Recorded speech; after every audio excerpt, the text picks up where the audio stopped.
Tonight, schools out forever. Why a Manitoba post-secondary institution has abruptly decided to close its doors, and what happens next for students. Also tonight, cuts to agriculture research. Research is the foundation of everything we do in agriculture. Which Manitoba facility will soon be closing up shop, and what it means for the sector. Plus, in need of some divine intervention. Just one look and I can hear a bell ring. Why this charitable group of singing nuns says they need some support to continue hitting all the right notes. CTV News. Live from downtown Winnipeg with Marilee Caruso. Good evening. Thanks for joining us. A shock announcement tonight that will impact the skills trade in this province. The Manitoba Institute of Trade and Technology announced it's winding down its programs and not taking on any new students. Standing by live tonight with the details is CTV's Joseph Bernacki. So, Joseph, why is the school closing? Marilee, the school and the province say a drop in international student enrollment is to blame. The province says federal international enrollment policies are having real-world impacts on education and industry here.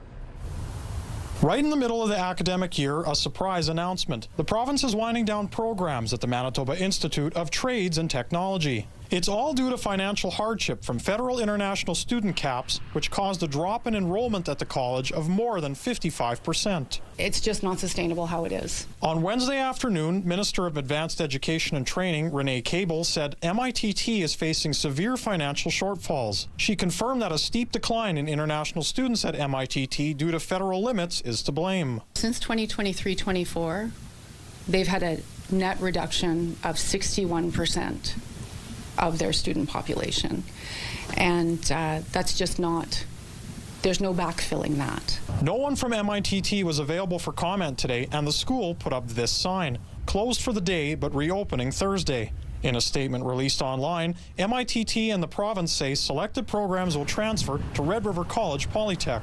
RRC Polytech confirmed this in a statement, but did not say which programs will overlap. MITT currently lists 23 programs on their website, everything from culinary arts, automotive, and hairstyling. Minister Cable assured current students that they will be able to graduate over the remaining program period. I would say, I see you, and we got your back.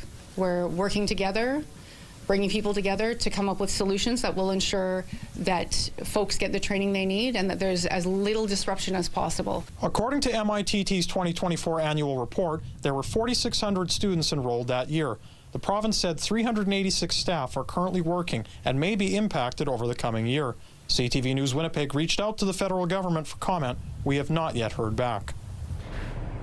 Mayor Scott Gillingham released a statement on Wednesday saying the winding down of MITT is a clear example of how sudden federal changes to immigration and international student rules can land hard at the local level. So, Joseph, how are the industries that take on skilled workers reacting to this news? Marilee, Manitoba Heavy Construction Association CEO and President Chris Lawrence said this is a blow to the construction industry as MITT trained carpenters, welders, and electricians. He says this will have a huge impact on the industry going forward. All right, thanks for this, Joseph. Mounties are asking for your help tonight, tracking down a suspect in a devastating Canada Day crash that claimed 3 lives. Royal Canoe bassist Brendan Berg and his longtime girlfriend Olivia Michalchuk were killed when their parked car was hit head-on by another vehicle on Highway 10. RCMP say that vehicle veered over the center line of the highway before hitting the couple's car, which was parked on the shoulder. A 29-year-old passenger in the suspect's vehicle also died. And tonight, Mounties are looking for this man, 37-year-old Matthew Govero. They say he was driving that vehicle.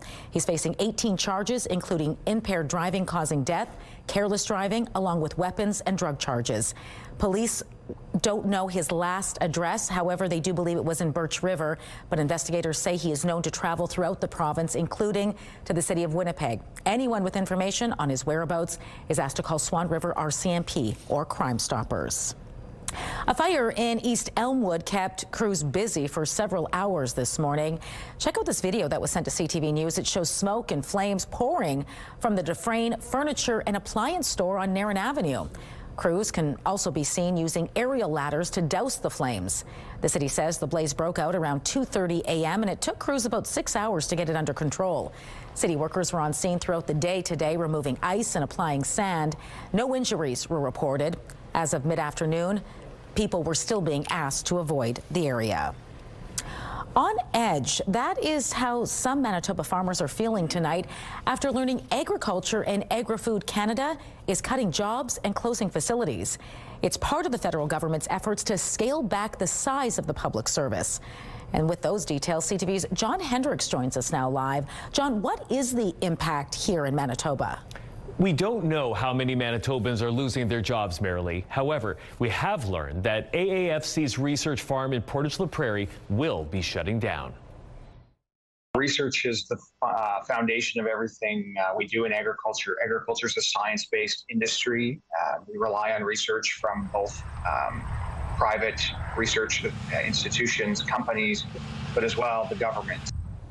Keystone Agricultural Producers Colin Hornby says the Portage facility isn't exclusively used by federal employees. He says universities and other groups work out of the farm to research grains, oils, feed, fruits, and vegetables. He says any cuts to research hurt everyone working in the ag industry. Producers in Manitoba and across Canada rely on the public system for a lot of the research, so there's definitely some concerns there. We've been hearing from our members, both our individual farmer members and then some of the commodity group members and other stakeholders in agriculture. AAFC hasn't announced when the Portage facility and 6 others across Canada will close.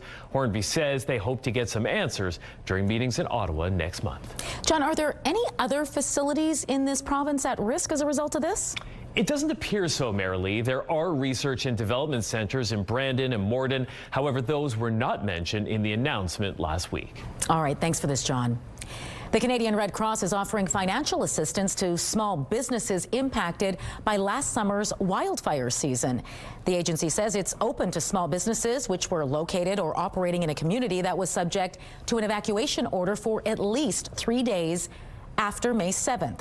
Up to $2,000 may be available for expenses such as cleanup costs, insurance deductibles, movement of inventory, or other urgent needs.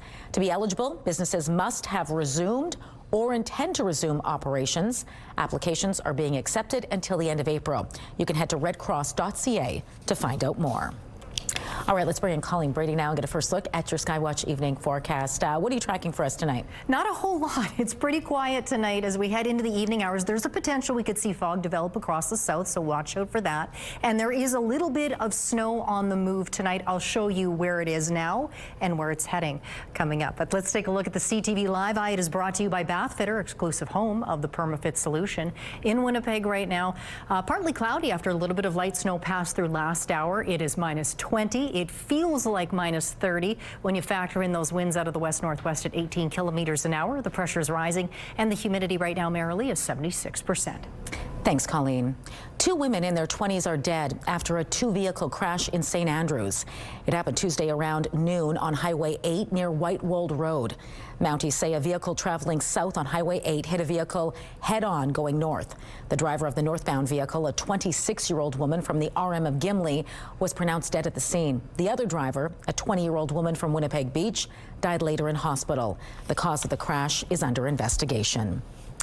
If you need to have day surgery at Victoria Hospital, your wait is about to get shorter, and it's all thanks to some unique technology upgrades coming to that hospital.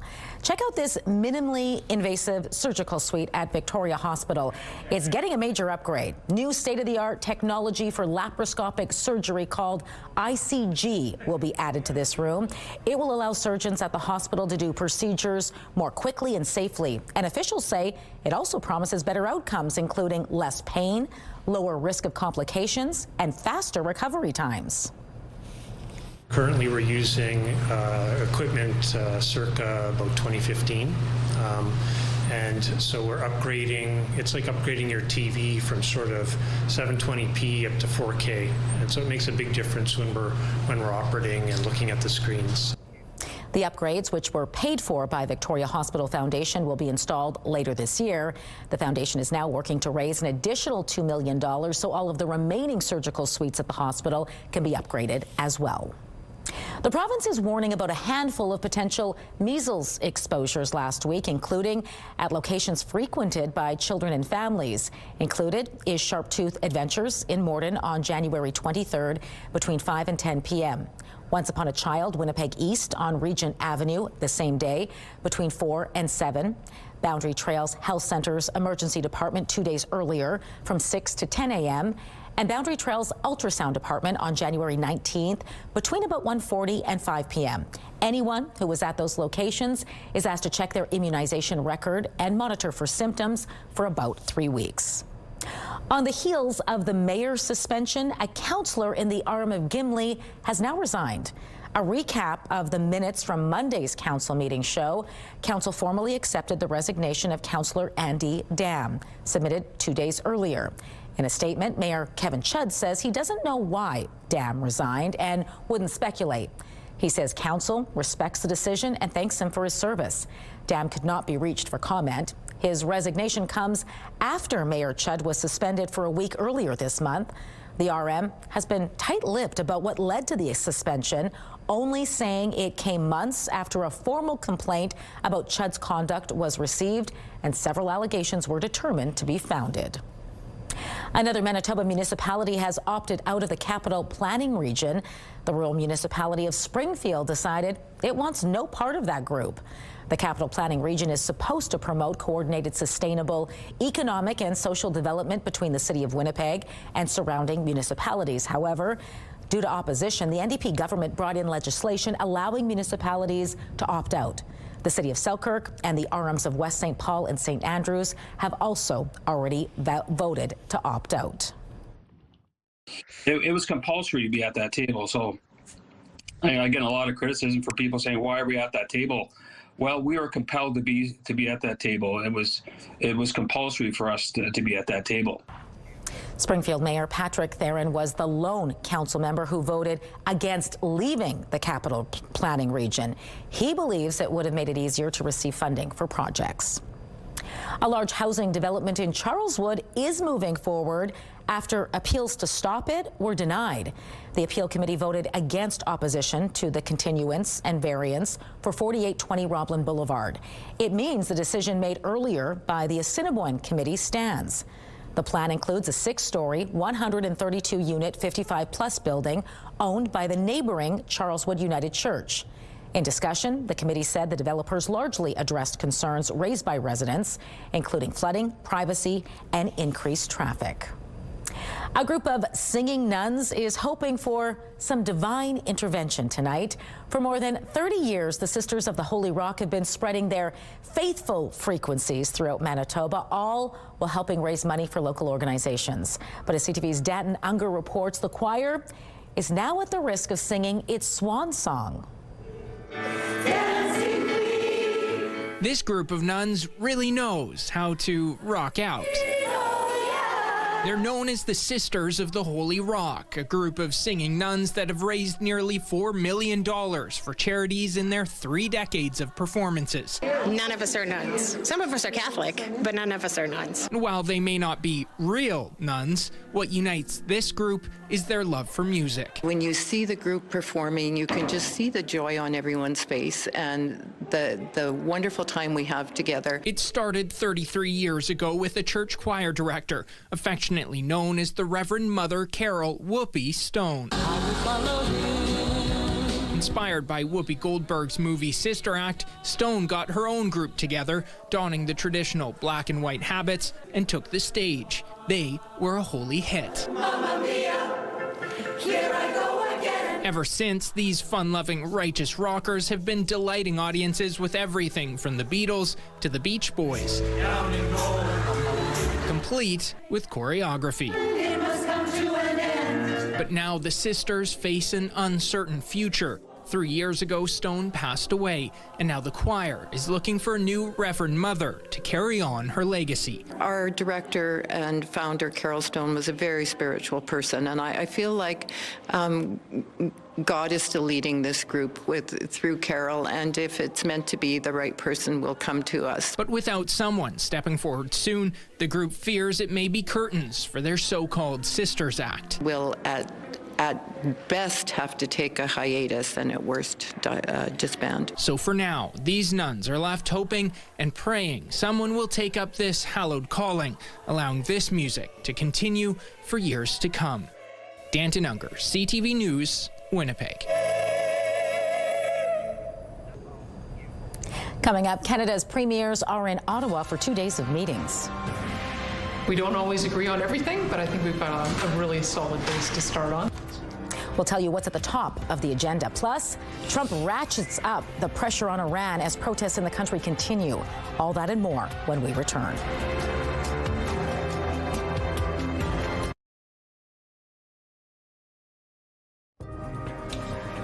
Amazon is cutting 16,000 jobs globally in the second major round of layoffs at the company in 3 months.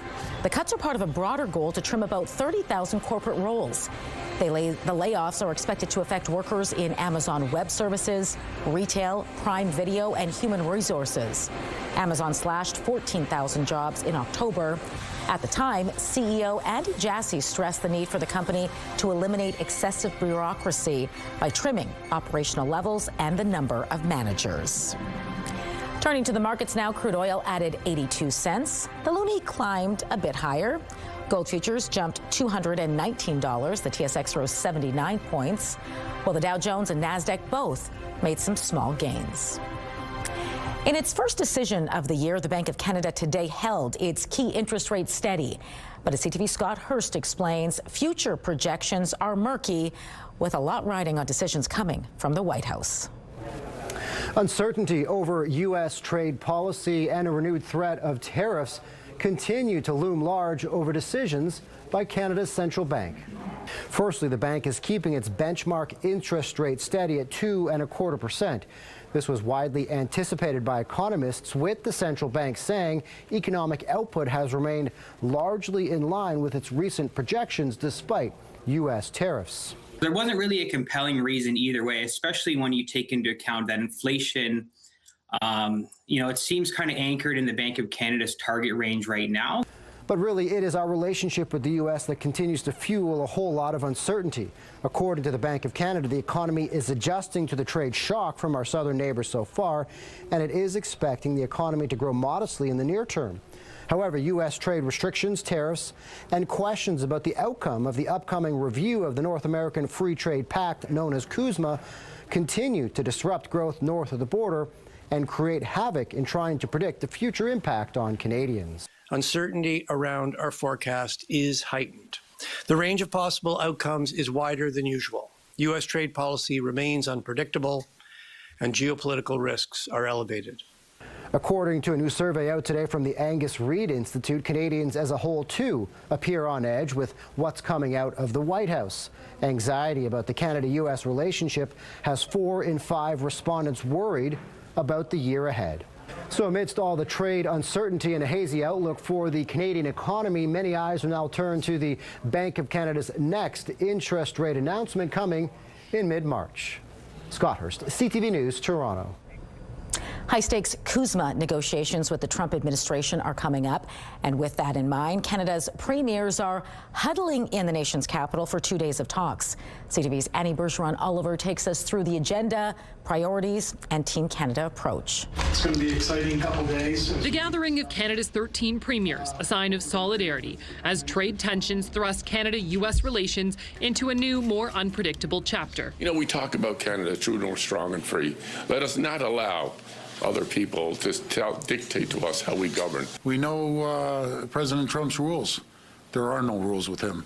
So we need to focus on what we can do. The premiers, even those who sometimes don't get along, sending a message of Team Canada unity. We don't always agree on everything, but I think we've got a really solid base to start on. The meeting comes days after the U.S. president threatened massive tariffs on Canadian imports, following the Prime Minister's speech in Davos declaring the old rules-based order dead. If we are going to determine our destiny and become that leader in that middle power space, it is going to take us making those tough decisions, having those discussions like we'll have today on how we are going to allow that investment to flow, allow those industries that are creating wealth to expand. One of the major topics on the agenda, provincial and territorial priorities for the upcoming CUSMA negotiations.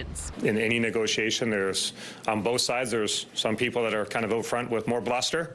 We're certainly seeing that, particularly out of the United States right now, but I'm hopeful that below that, there are real and significant discussions happening and taking place, and I'm looking forward to kind of hearing from the Prime Minister on the status of those. Discussions, the Prime Minister said today, are going well. Relations are good. We have good conversations, good back and forth. There's a lot of work to be done for the review of CUSMA. But that apparent optimism was met today by a threat from the U.S. administration. I would not pick a fight going into USMCA to score some cheap political points. Either you are working for your own political career or you're working for the Canadian people. Tonight, the premiers will sit down with the Prime Minister for a working dinner. The main meetings will take place all day tomorrow. Annie Bergeron-Oliver, CTV News, Ottawa. The Ford government has announced a new transmission line to electrify Northern Ontario and help unlock the mineral-rich Ring of Fire. Ontario is taking action today. Especially in light of President Trump's economic assault on our country, it's time to build. And so today I'm proud to announce that Ontario is giving the green light to not only build, but to accelerate the Greenstone transmission line. The new transmission line will also increase electrical capacity, allowing us to move forward with more housing, business development, and community projects with confidence. The province says the 230-kilometer Greenstone project will create more than 7,000 jobs, support the development of the mining sector, and reshore Ontario's domestic supply chain. Hydro One is set to lead the project following consultations with 7 First Nations who will own 50% of the transmission line. The province says the Greenstone transmission line will be completed by 2032. Surrey, BC is turning to Ottawa for help dealing with the rising cases of extortion. This is a city saying, help us. We cannot handle this. Council passed a motion this week calling on Ottawa to declare a national state of emergency. January isn't over yet, and already 36 extortion cases have been reported in Surrey. And it's not just Surrey. Over the weekend, shots were fired at a Calgary home. No one was hurt, but police say it was likely linked to extortion. The public safety minister is expected to meet with BC officials and the premier this week.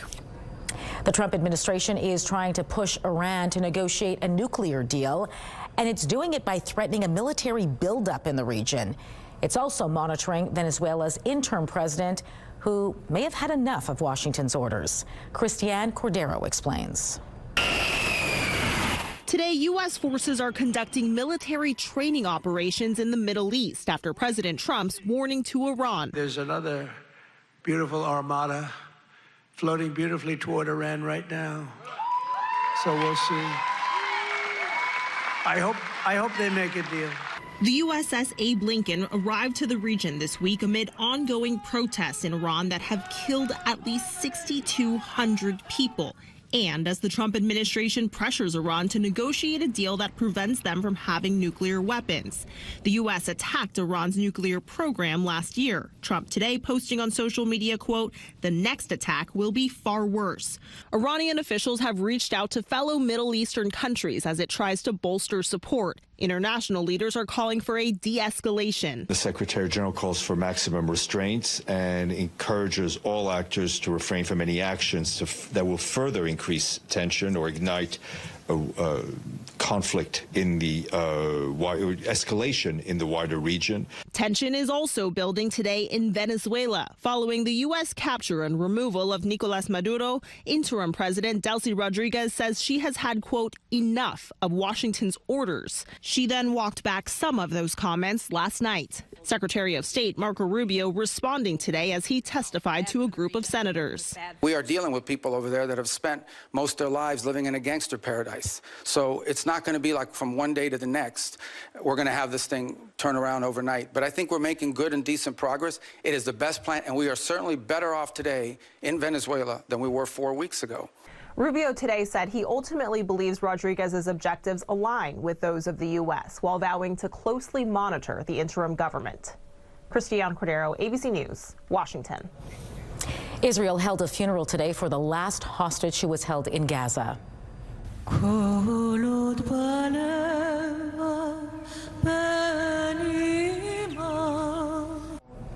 The body of Ron Gavili, a police officer, was returned from Gaza Monday after 843 days. Gavili was killed during the October 7th Hamas attack in 2023. The return of his remains means all of the hostages taken during the attack have now been returned, which was one of the key conditions of the Gaza peace plan. There are reports talks to try and end the war in Ukraine are set for Abu Dhabi on Sunday. Meanwhile, Russia launched another drone and missile attack on Ukraine overnight. 2 people were killed near Kyiv, and yesterday 5 people were killed in a drone attack on a passenger train. As for peace talks, a Kremlin spokesperson says a meeting with Ukrainian President Vladimir Zelensky in Moscow has not been ruled out, adding Zelensky's personal security would be guaranteed. UK Prime Minister Keir Starmer is in China today trying to strengthen economic ties with Beijing, much as Prime Minister Mark Carney did during his recent visit to China. What we're doing here is engaging and building a comprehensive, consistent, stable, strategic approach to China, which is much needed, has huge opportunities. Starmer is the first British Prime Minister to visit China since 2018, and he's being criticized by opponents in the UK over the security risk of dealing with China, along with the country's human rights record. For the first time, a woman will lead the Church of England. Sarah Mullally was officially confirmed as the Archbishop of Canterbury during a ceremony at St. Paul's Cathedral today. The former Bishop of London is now the spiritual leader of millions of Anglicans around the world. Her appointment was announced almost 4 months ago. Mullally replaces former Archbishop Justin Welby, who announced his resignation in 2024. The church ordained its first female priest in 1994 and its first female bishop in 2015. Still to come tonight, if 4 wheels are good, could 2 wheels be better? The new way Winnipeg police officers will soon be responding to calls. And the long-range forecast for Winnipeg starts off in the sunshine on Friday, but with clearer skies come colder highs. Just minus 21 degrees, but look at the swing up on Saturday, minus 8 degrees. No repeat of last weekend. Now, there is the possibility of snow Saturday. Forecast models in a little bit of disagreement, though, still. Mostly cloudy Sunday, still mild, minus 9, minus 13 on Monday under a mix of sun and cloud. Back up to minus 7 on Tuesday with a chance of flurries.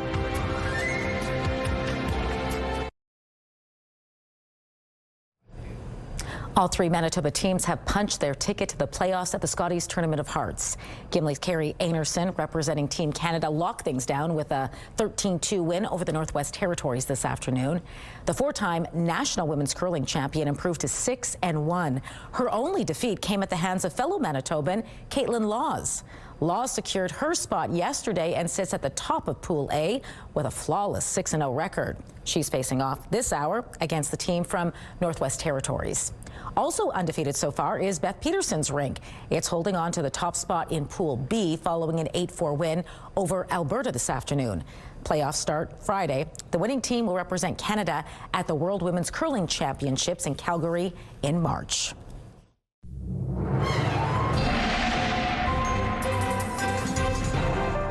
CTV Skywatch weather brought to you by South Beach Casino and Resort. Visit southbeachcasino.ca.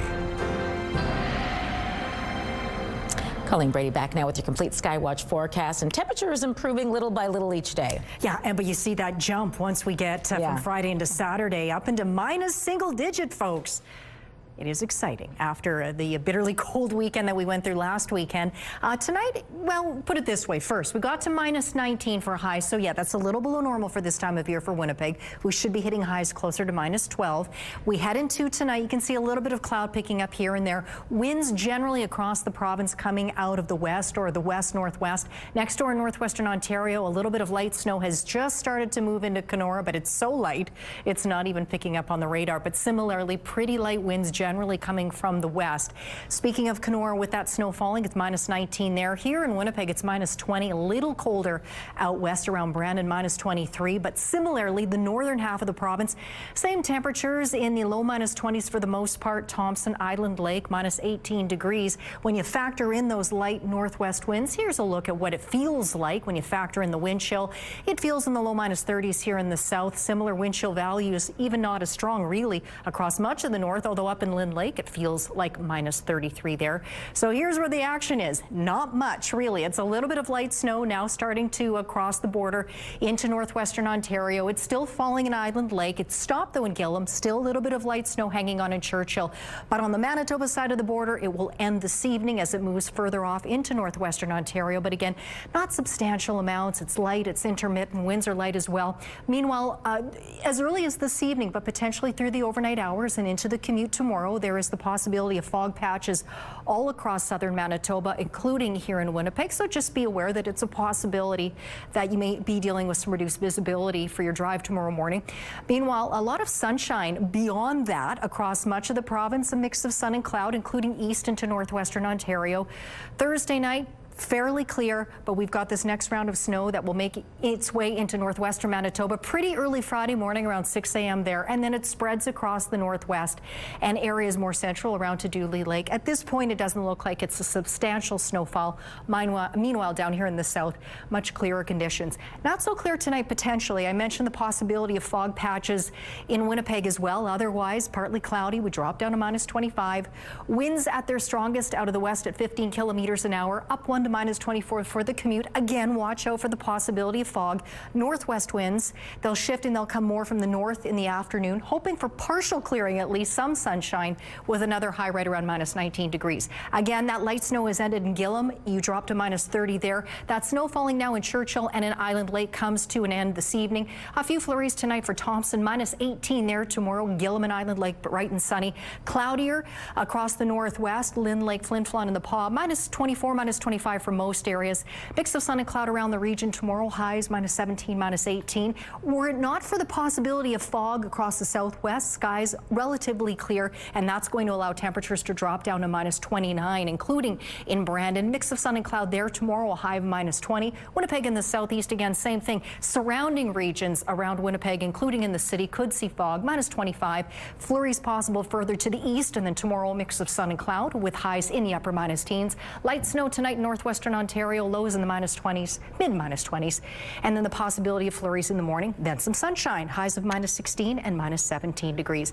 Cheryl was out in beautiful Kildonan Park here in Winnipeg. No matter what time of year it is a gorgeous park. Now, this is Janen's mare, Adela, kicking up her heels in joy to get outside after being cooped up in the barn for a few days when it was a little colder. That's out in Headingley. Send us your weather photos to winnipegweather@ctv.ca. Thanks, Colleen. The legacy of the former Grand Chief of the Assembly of Manitoba Chiefs will live on in the skies above our province. Perimeter Aviation, which primarily serves locations across northern Manitoba and Ontario, has named one of its newest aircrafts in honor of the late Grand Chief Kathy Merrick. The Dash 8 aircraft has officially been registered as CGY-CM. The CM being a nod to Merrick's initials.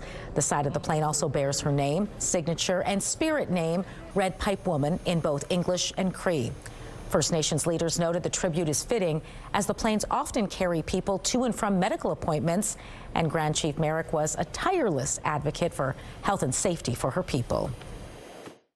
It will remind us of her work, her voice, and her vision for our people. Thank you for this. You know, it's beautiful to see her name and the syllabics and her name up there, and just a beautiful tribute to her and who she was. Perimeter Aviation's president and CEO says the idea actually came from staff members. Grand Chief Merrick died unexpectedly in September 2024. Have an e-emergency? Well, pretty soon Winnipeg police could be responding on e-bikes. The service has issued a tender to buy 16 e-bikes. Those bikes will be primarily used by community support units and foot patrol. The force says e-bikes allow officers to get around quickly and patrol areas motor vehicles can't get to. Adding, police e-bike programs in other Canadian cities have seen success. The program is expected to be rolled out in late spring or early summer. After feeling like terrible at the end of a night, I just stopped consuming alcohol. Young people are much less likely to crack a bottle than previous generations. What's driving the downturn and why another common indulgence, cannabis, may not be much better? That's next.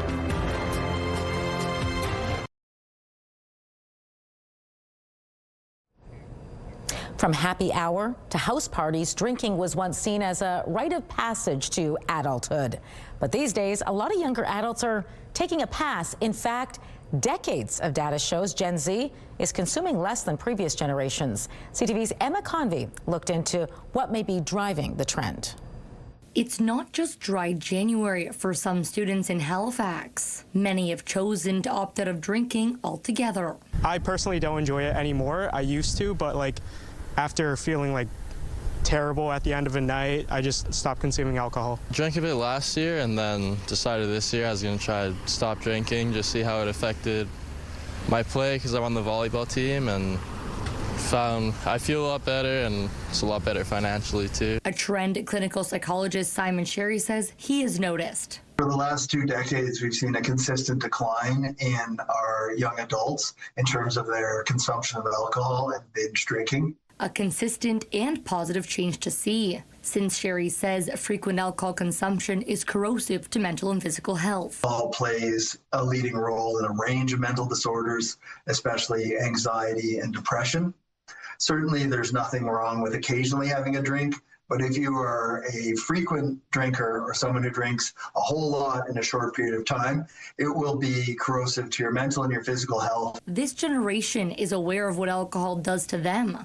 But social connection is one area they don't want to lose, so they're paving a new way. Surprisingly, or maybe not surprisingly, they are actually leading the category for low and no alcohol, especially low and no alcohol wines. And so we're seeing a lot of innovation in that category. These experts say Gen Zs are health conscious, but not for all substances. They're conscientious on one hand, but they're very selective and they don't look at the whole impact. So they say, oh, I use marijuana, for example, to reduce my anxiety.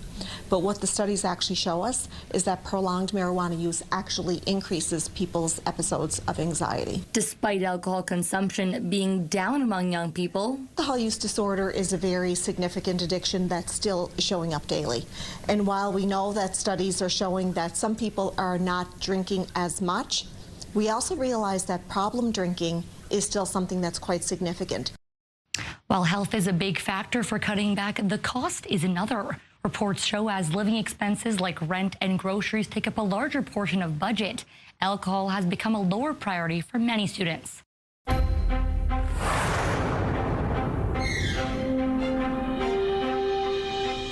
Health Canada is announcing the recall of some arrowroot biscuits due to the possible presence of soft plastics and paper pieces. The recall covers Gerber arrowroot biscuits in the 155-gram package. The affected lot numbers are up on your screen. Health Canada advises you to discontinue any use of the recalled product. It should be disposed of or returned where it was purchased. The recall was triggered by the company and no injuries have been reported. There's been research into the long-term effects of head injuries from car crashes, and that's led to more information on the increased risk of subsequent concussions. Pauline Chan has more. Researcher Donald Redelmeyer says for every person that dies in a motor vehicle accident, 6 others are left with permanent injuries. And while some of the more common factors considered in long-term disabilities include the severity of injuries, length of hospital stay, and concurrent mental illnesses, another factor came up.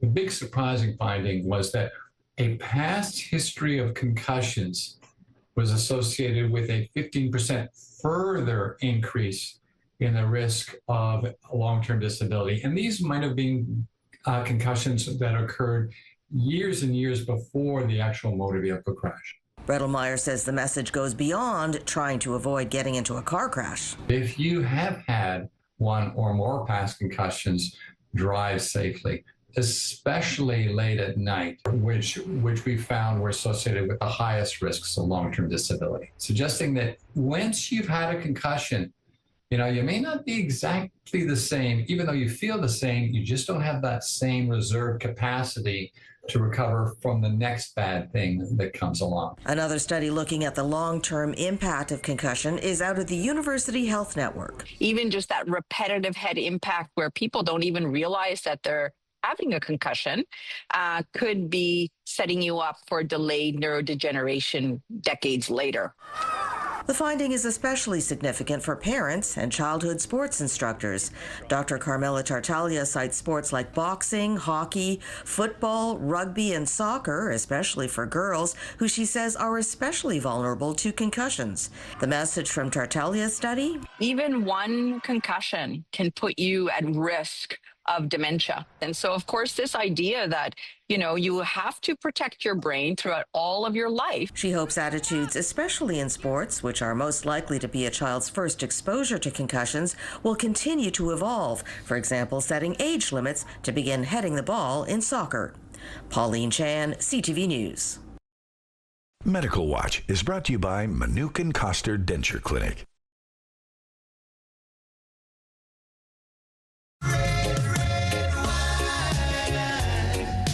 They're back and they're bringing all the hits when you can catch UB40 live right here in Winnipeg. Spotlight is next. Don't let me be alone.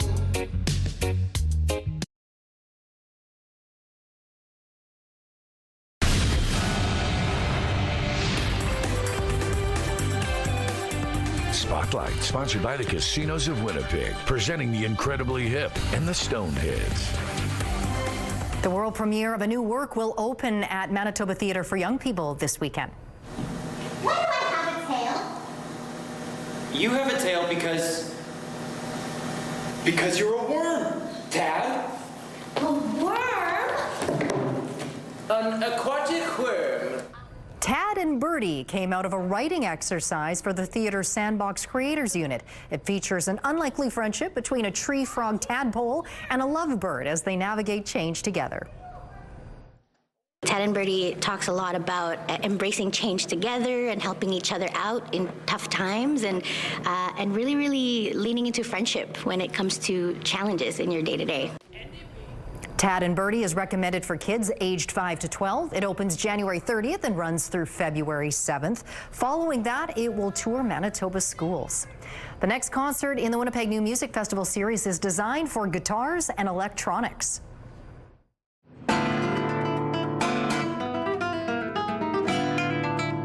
Guitarist CC Duo bring hyper-focus to the Des Hotel Concert Hall tonight.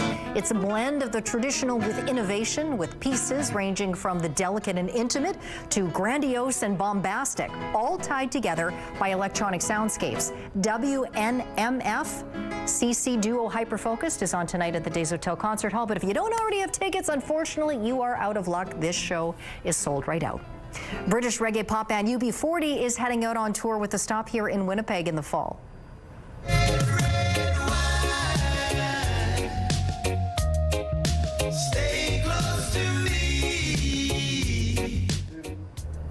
That'll be in your head for a while. You can expect all the classics like Red, Red Wine, I Can't Help Falling in Love with You, and Here I Am. The world-famous group is set to take over the stage at the Burton Cummings Theatre on October 10th. Tickets go on sale Friday. Just head online to livenation.com. Coming up tonight on CTV, Who's Behind the Mask? The Masked Singer starts at 7. Fear Factor House of Fear comes in next at 8. Shark Tank is at 9. And Shifting Gears is at 10. That is your Wednesday primetime lineup right here on CTV. Some see snow squalls while others see a tapestry. How long it took to sculpt this incredible mermaid snow sculpture still ahead.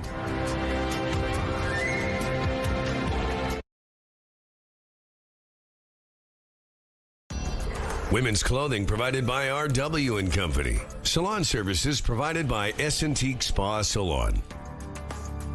Minus 20 out there, partly cloudy with those winds out of the west-northwest at 18 kilometers an hour. The wind chill makes it feel more like minus 30. Minus 19 was the highest temperature today, but the record for this day was set last year when we reached 3.4 degrees. Do you remember that? Yeah, I don't either. Down to minus 25 overnight tonight. Fog is possible, otherwise partly cloudy. Partial clearing in the afternoon tomorrow, up to minus 19 again. Minus 21 and sunny Friday. Then look at that, up to minus 8 we go on Saturday. There's the possibility of snow.